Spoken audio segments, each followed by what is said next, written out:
Our classroom. Start कर रहे हैं hello friends, welcome to our classroom. Linear algebra की अपनी नेक्स्ट वीडियो स्टार्ट करते हैं। जैसे कि आप सभी को पता है, हमने अपनी कल से लीनियर अलजेब्रा की 4th यूनिट स्टार्ट कर दी है, that is inner product spaces, है ना। तो उसकी फर्स्ट वीडियो हमारी आ चुकी है, जिसमें हमने ये देखा था कि इनर प्रोडक्ट स्पेस क्या होता है, उसका मतलब क्या होता है, एग्जाम्पल्स के थे उसके, एंड नॉर्म फाइंड आउट करनी सीखी थी। और ये भी देखा था कि किसी भी वेक्टर को हम नॉर्मलाइज कैसे कर सकते हैं। तो अगर आपको वो सब नहीं पता है तो आप एक बार फर्स्ट वीडियो को जाके देख लेना। देन हम अपनी सेकंड वीडियो आज से स्टार्ट करने वाले हैं। ये है हमारी कोची-श्वार्ट्ज इनइक्वालिटी। तो आज की इस वीडियो में हम देखेंगे कि कोची-श्वार्ट्ज इनइक्वालिटी क्या होती है और उसका प्रूफ करेंगे। ठीक है, तो स्टेटमेंट कुछ ज़्यादा बड़ी नहीं है, सिर्फ आपके पास एक वेक्टर स्पेस होगा V, वेक्टर स्पेस गिवन है V, और आपको सिर्फ एक इनइक्वालिटी प्रूव करनी है, that is norm of U and V, sorry mode of inner product of U and V should be less than equal to norm of U, norm of V। बीच में product का symbol है, where U and V belongs to vector space. बस छोटी सी statement है। अगर आपके पास V is a vector space है, then this inequality holds for the elements of V, that is vector space के लिए। तो प्रूव करते हैं। सबसे पहले तो आप ये लेट कर लो कि अगर U या V दोनों में से एक भी या दोनों ही अगर हमारे जीरो वेक्टर हैं, फिर तो ट्रिवली होल्ड करेगी, है ना। इफ अगर आप U को जीरो ले लो तो देखो U की जीरो के साथ इनर प्रोडक्ट, जीरो की V के साथ इनर प्रोडक्ट करोगे तो आपको क्या मिलेगा, जीरो। क्योंकि हमने कल डेफिनेशन की भी थी कि अगर आपके पास दो वेक्टर्स हैं तो उनकी हम इनर प्रोडक्ट जनरली कैसे डिफाइन करते हैं, इस तरह से। अगर UV है तो A1 B1 bar, A2 B2 bar and up to so on, है ना। ये जनरल नोटेशन होती है। तो अगर आपके पास फर्स्ट कंपोनेंट ऑलवेज जीरो होगा तो इन सभी को ऐड करोगे तो भी आपको जीरो ही मिलेगा। तो यहाँ पे अगर आप किसी भी वेक्टर की जीरो के साथ इनर प्रोडक्ट करते हो, then you always get zero. ये चीज आपको हमेशा याद रखनी है। सिमिलरली अगर आपके पास V जीरो है, देन V की भी आप जीरो के साथ इनर प्रोडक्ट करोगे तो भी जीरो मिलेगा। यहाँ पे जीरो लिख दो U, है ना, ये भी जीरो आएगा। और अगर बहुत जीरो है फिर तो आपको वैसे ही पता है कि जीरो की जीरो के साथ इनर प्रोडक्ट कर लो तो भी जीरो आने वाला है। तो अगर हमारा U V दोनों में से एक भी जीरो है तो हमारी जो लेफ्ट हैंड साइड है वो तो हमेशा ही जीरो आएगी। राइट हैंड साइड आपको पता ही है, हमने ये भी प्रॉपर्टी की थी कि U की इनर प्रोडक्ट जीरो कब होती है, if and only if U is equal to zero. तो अगर हमारे पास U जीरो है देन ये जीरो हो जाएगा, बिकॉज नॉर्म ऑफ U क्या होता है, स्क्वायर रूट ऑफ U की U से इनर प्रोडक्ट। अगर ये जीरो होगा तो ये जीरो, और अगर ये जीरो है देन ये जीरो। ठीक है, इसी तरह से अगर V जीरो है then norm of V is equal to square root of V की V के साथ इनर प्रोडक्ट, ये भी आ जाएगा। तो यहाँ से हमें पता चला अगर दोनों में से एक भी वेक्टर जीरो है फिर तो zero is less than equal to zero हो जाएगा ना, यस और नो। तो यहाँ से हमें जो इनइक्वालिटी है वो होल्ड कर रही है। अब हम मान के चलेंगे हमारे दोनों वेक्टर्स ही नॉन जीरो हैं। देखो U भी नॉट इक्वल टू जीरो है, V भी नॉट इक्वल टू जीरो है। देन हमें ये इनइक्वालिटी प्रूव करनी है। इसके लिए आपको एक वेक्टर डिफाइन करना पड़ेगा W। W आपने कैसे डिफाइन किया, V माइनस V की U के साथ इनर प्रोडक्ट बाय U की U के साथ इनर प्रोडक्ट, और यहाँ पर U इस तरह से डिफाइन कर दो आप, V की U के साथ, U की U के साथ एंड यहाँ पर U। इस ये जो हमारे पास कांस्टेंट आता है इसको फोरियर कांस्टेंट बोला जाता है, बट अभी हमारे जैसे बुक में कुछ लिख नहीं रखा है इसको, तो आप इसको अभी एज इट इज याद कर लो।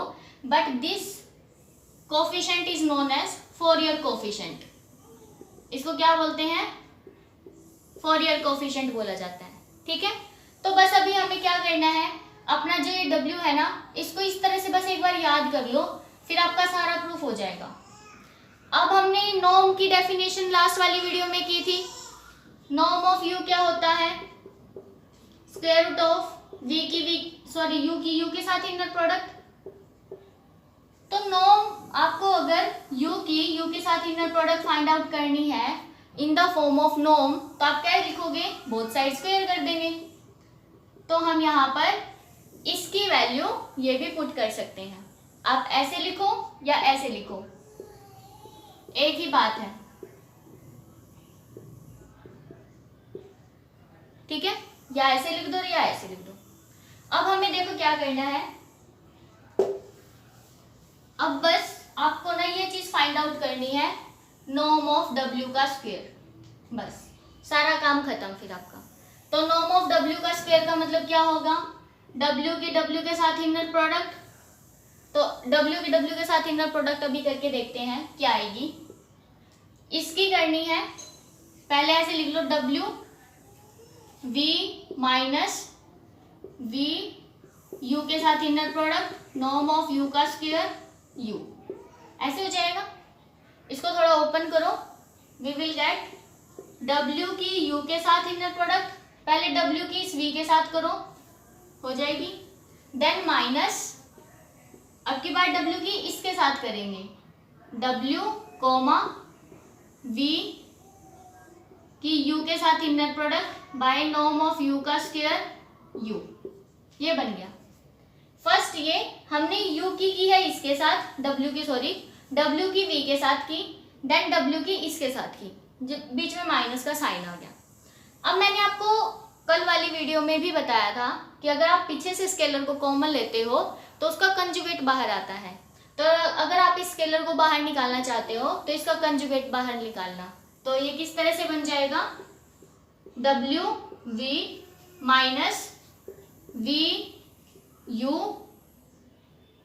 का कंजुगेट, और इसका कंजुगेट करने का कोई फायदा नहीं है because this is a real number, है ना, डिस्टेंस हमेशा ही रियल नंबर आती है, और वैसे भी ग्रेटर देन इक्वल टू 0 ही आएगी, ये आ गया। अब हमें ये भी निकालना है कि W की V के साथ इनर प्रोडक्ट क्या आएगी, W की U के साथ इनर प्रोडक्ट क्या आएगी।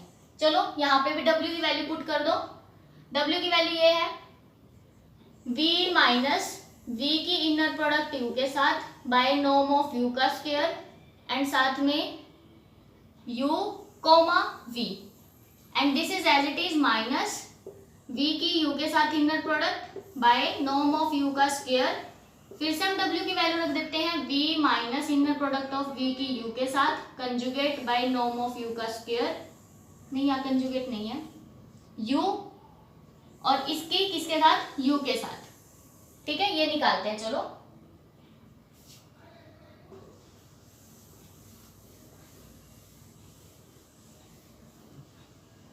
यहां तक आ गया, एंड लेफ्ट हैंड साइड में हमारे पास नॉर्म ऑफ W का स्क्वायर चल रहा है, norm of W square is equal to V की V के साथ करेंगे तो क्या आएगा, V की V के साथ इनर प्रोडक्ट, इसकी फिर इसके साथ करो माइनस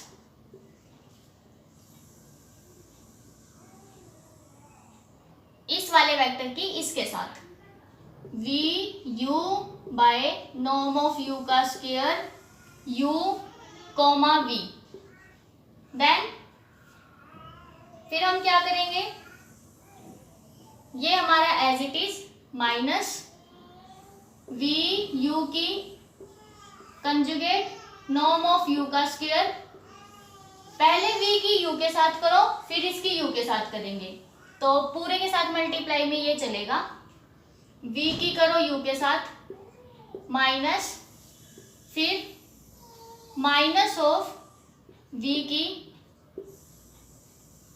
माइनस तो लिख लिया हमने, बाय नॉर्म ऑफ U का स्क्वायर U की U के साथ, ऐसे थोड़े ध्यान से लिखना। देखो हमने क्या किया है, इसकी प्रोडक्ट इसके साथ की है, ये लिख दिया, फिर इस पूरे की प्रोडक्ट फिर इसके साथ की है, फिर हमने ये लिख दिया, फिर ये स्केलर बाहर था तो ये हमने एज इट इज लिखा है, देन V की इस U के साथ की तो ये रहा, एंड देन इस पूरे की फिर U के साथ की, तो इसकी हमने U के साथ की है, तो इतना आ गया।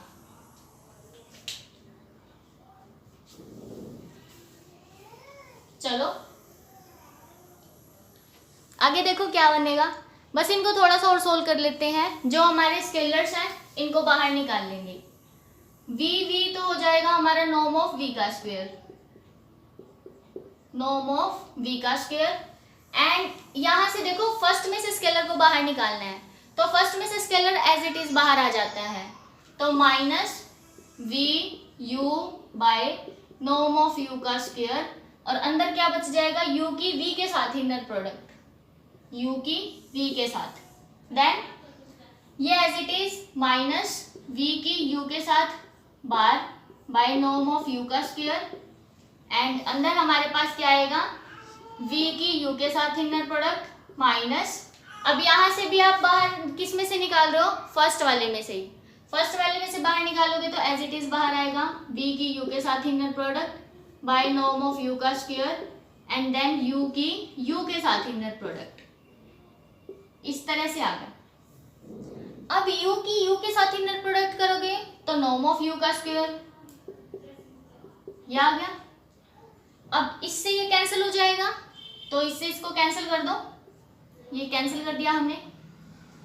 और ये देखो v की u के साथ, यहाँ पर भी v की u के साथ, तो this minus this zero, zero की प्रोडक्ट इसके साथ करोगे जीरो, है ना, इसकी प्रोडक्ट जीरो के साथ होगी, तो हमारे पीछे वाला तो सारा ही जीरो हो गया, तो हम ये हटा देते हैं, ये बन गया अपने पास। और this is equal to norm of w का स्क्वायर। अब इन दोनों को थोड़ा सेम बनाने के लिए, क्योंकि हमें ना अपने क्वेश्चन में क्या चाहिए, u v चाहिए, और यहाँ पर है vu, तो क्यों ना हम इनको इंटरचेंज कर दें। अगर आगे वाले को पीछे और पीछे वाले को आगे लेके आओगे तो कंजुगेट हो जाएगा उसका, क्योंकि हमने देखा था फर्स्ट प्रॉपर्टी कि u v is equal to vu का बार, है ना, तो यही प्रॉपर्टी अभी हम लगा देते हैं। This is equal to norm of v का स्क्वायर माइनस u v का कंजुगेट, u v की inner product, and by norm of u का स्क्वायर। एंड देखो कोई भी नंबर है उसके कंजुगेट से प्रोडक्ट कर रहे हो, z bar mode of z का स्क्वायर होता है, तो यहाँ पर आप क्या लिख सकते हो, दिस इज इक्वल टू इसके मोड का स्क्वायर। बस यहां तक ये इसकी वैल्यू आ गई। अब एलसीएम भी ले सकते हो आप इसका, ये बन जाएगा नॉर्म ऑफ v का स्क्वायर नॉर्म ऑफ u का square minus mode of this and by norm of u का square, this is equal to this. हमने बस इसको ही सोल्व किया है, जितना भी अपना अलजेब्रा था सारा हमने सोल्व कर दिया, यहां तक आ गए। अब हमने जब कल नॉर्म की डेफिनेशन की थी तो हमने देखा था कि जो नॉर्म है this is greater than equal to zero always, कि डिस्टेंस हमारा कभी भी नेगेटिव नहीं होता, तो ये भी क्या है, नॉर्म का स्क्वायर है, तो अगर ये ग्रेटर देन जीरो है और ये वैल्यू इसके इक्वल है then this will also greater than equal to zero, है ना। ये वाला नंबर हमारा greater than equal to zero आ गया, and denominator is not equal to zero, because हम केस कौन सा लेके चल रहे हैं, u not equal to zero. अगर u जीरो नहीं है तो नॉर्म ऑफ u भी जीरो नहीं आएगा, तो ये हमारा जीरो नहीं है, इसलिए हम क्या कर सकते हैं, इसको इधर ले जाएंगे, एंड हमारे पास ये बन गया नॉर्म ऑफ v का स्क्वायर नॉर्म ऑफ u का square minus mode of u v की inner product greater than equal to zero, उसको इधर ले जाओ और स्क्वायर रूट कर देना, is equal greater than equal to this, square root on both side, हमारा जो रिजल्ट है वो आ गया है। यही हमें प्रूव करना था, देखो, है ना। तो मोस्ट इंपॉर्टेंट थ्योरम है ये, आप इसको बड़े ध्यान से देखना, आराम से करो, साथ साथ में कॉपी पेन लेके अपने हाथ से कैलकुलेशन करना, फिर भी कहीं डाउट हो तो बता देना कमेंट बॉक्स में लिखकर। इसके बाद इसके साथ एक करोलरी भी है, उसमें क्या कहा है कि ये जो इनइक्वालिटी है ये इक्वालिटी में कब कन्वर्ट होगी, क्योंकि यहाँ पर जो साइन है ना वो लेस देन का भी है और इक्वल टू का भी है, इसको इरेज ही कर देते हैं यहाँ तक। देखो अब इक्वल टू भी हो सकता है, लेस देन भी हो सकता है। तो इसने कहा, करोलरी में प्रूव करवा रहा है ये कि दिस इक्वल कब होगा, if and only if U and we are linearly dependent.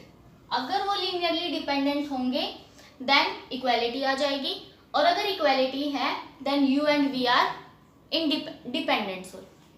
तो एक बार इनको इक्वल लेके चलो और हमें दिखाना है कि दिस विल बी डिपेंडेंट। देखो, अगर हमारे पास this is equal to this है तो W नॉर्म ऑफ W की वैल्यू कितनी आई थी, ये आई थी नॉर्म ऑफ V का स्क्वायर नॉर्म ऑफ U का square minus this and by this, है ना। तो फर्स्ट हमने मान लिया कि this is equal to this, तो ऑब्वियसली इसका स्क्वायर और इसका स्क्वायर भी इक्वल होगा।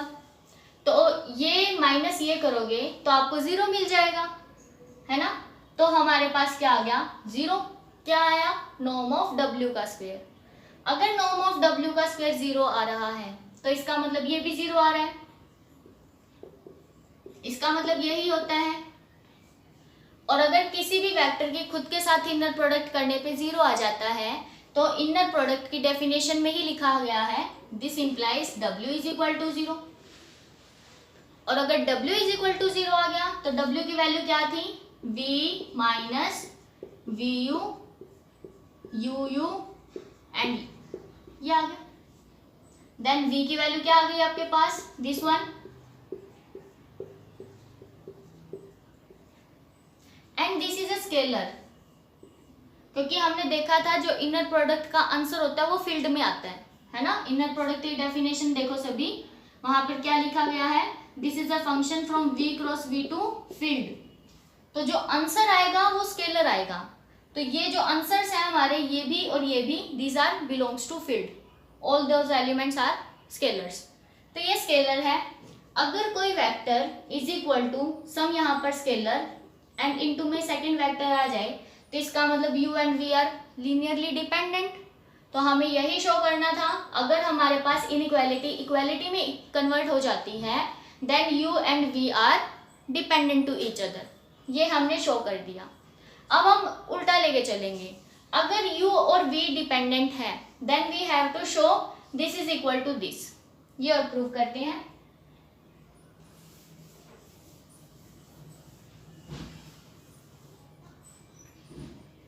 अगर u and v are dependent है तो ऑब्वियसली एक वेक्टर दूसरे का मल्टीपल होगा, है ना।